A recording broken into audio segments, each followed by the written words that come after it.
because I feel that us in this world, we should be able to speak for what we want, speak for what we have, speak for what we think should happen. I am Trina. I am the mother of 3 beautiful boys. I am an author.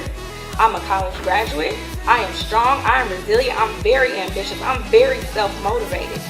Nobody or anything is going to tell me that I'm not those things, because I know I'm those things. I have proven that I am those things.